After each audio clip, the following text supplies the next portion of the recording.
What's up, family? We have some huge news that is coming out a little bit later on today, in which we are planning on hearing from the federal chairman, Jerome Powell, in which they are having the FOMC meeting around 2:30, I believe, Central Standard Time today. Well, what does that mean for us American people? Well, we are finally going to hear again from the federal chairman, Jerome Powell, in regards to whether or not he is going to lower the interest rates. Yes, a lot of people are anticipating that and hoping that he is going to finally lower the interest rates ever since he made about 7 or 8 increases over the last 12 to 24 months. Well, that time is coming very soon. It is around the corner, and a lot of Americans are hoping and keeping our fingers crossed that he will finally lower the interest rate. But anyways, on the flip side of that, the consensus is stating that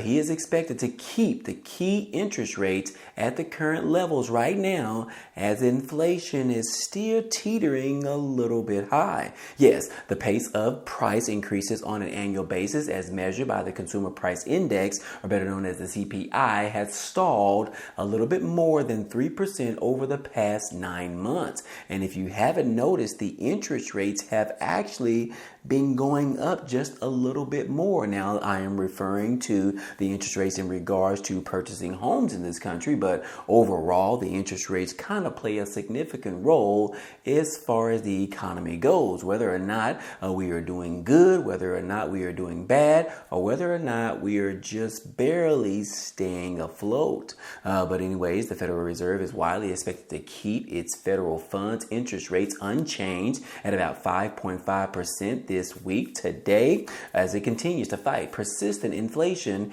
in the economy. Now, the rate has been in place since July and has led to a surge in the cost of borrowing money. The Fed's actions are part of a long-standing monetary policy with a simple goal in mind: by making it more expensive to borrow money, whether through loans, credit cards, or other financial tools, people and businesses will spend less money and inflation will fall to the desirable level, which is, Jerome Powell says he wants it to be around a 2% mark. But anyways, as you can see right here, this is the chart going all the way back to January of 2019 to current right now.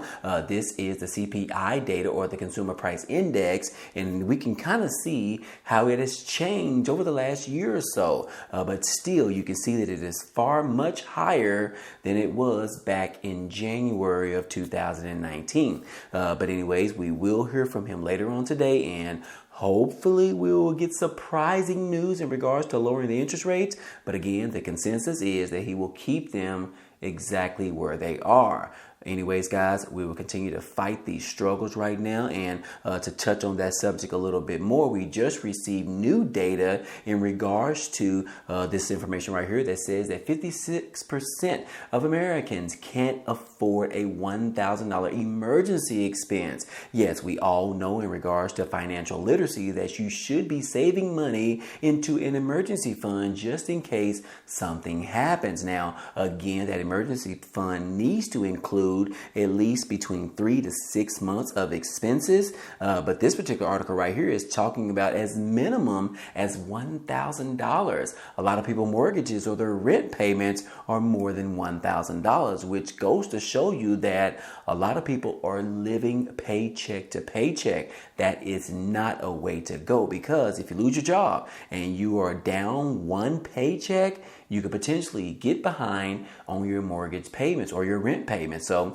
again, money experts are saying that Americans need to do something about this, maybe potentially get a second job or get a side hustle to increase the amount of income that is coming into their household, because you definitely don't want to get burned in case something happens in regards to what we have seen in the past. We have seen a lot of tech companies lay off people. We have seen a lot of regular companies lay off people. And then we are also seeing the commercial real estate market facing some financial troubles right now. So if you work for a financial company like that, in regards to commercial real estate, that could be a red flag. So anyways, guys, what do you think about this? Do you have an emergency fund? Can you at least afford a $1,000 emergency expense just in case it actually happens? Yes, guys, that is something for you and your family to think about. This is a serious matter because we still don't know where this economy is going to lead us over the next 6 to 9 months or so. So again, guys, look into that information. I won't touch on it anymore, but I just wanted to give you that information as the Fed chairman is deciding whether or not to lower these interest rates to help the American people borrow more money. But anyways, moving on, guys, we also had some huge news that came out on Tuesday, and a lot of Americans are going to be happy about this. But on the flip side, a lot of Americans might not be happy about this. Take a look at this right here, guys, because we just received word, official word, from the Supreme Court on Tuesday, in which those in Texas might be a little bit happy about this, but the Supreme Court has ruled, stating that Texas can now enforce immigration law. Yes, previously the Biden administration has been suing to block this particular law going out of effect, saying that it tramples on the federal government's exclusive authority to oversee immigration issues across the country. Well, the Supreme Court has now ruled in favor of specifically Texas, saying that, look, the Biden administration cannot do this.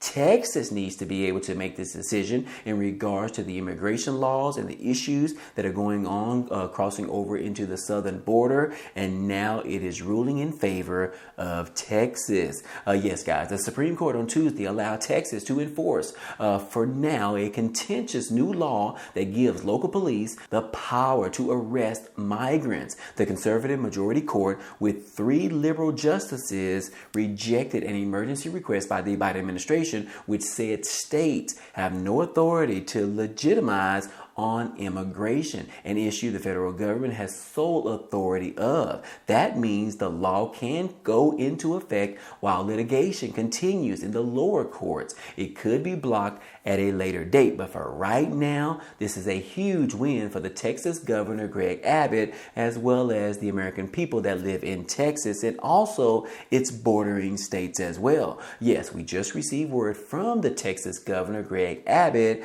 in which he is calling it clearly a positive development in the right direction, though he did acknowledge that the legal battle is not over yet. White House Press Secretary Karine Jean-Pierre said in a statement that the law will not only make communities in Texas less safe, it will also burden law enforcement and create chaos and confusion at our southern borders. Now, again, I don't necessarily agree with the press secretary right here. How can the idea of arresting people crossing over illegally into the country going to create communities being less safer? I believe that if these foreign individuals are crossing over into the country, that actually makes our communities much less safe as well. So again, guys, what do you think about this? Are you excited to see this particular temporary law go into effect right now, specifically for Texas? Or if you are against this immigration law, let me know how you feel about this. Comment down below. I would love to get your thoughts on this. But anyways, you already know that I live in the state of Texas, and me, myself, I am personally happy for this because I believe that there needs to be a better way to allow individuals from other countries cross over into this country legally or illegally. I believe that there needs to be a better way of doing it, but I would love to get your thoughts on it. So get the time and comment down below. Also, don't forget about hitting the like button for me. It really helps out this video. But anyways, in regards to the migrants crossing over into this country illegally, I did look up a little bit of information in regards to crossing over the southern border for the state of Texas. Take a look at this right here, guys. This information came out for the year of 2022, so it is a little bit dated, but it is very important. It says right here that 102,000 migrants have crossed over into the country illegally, and Governor Greg Abbott has paid money to ship them, bus them into other cities around the country. Can you believe it? Just in 2022, that was over 2 years ago, 102,000 migrants alone.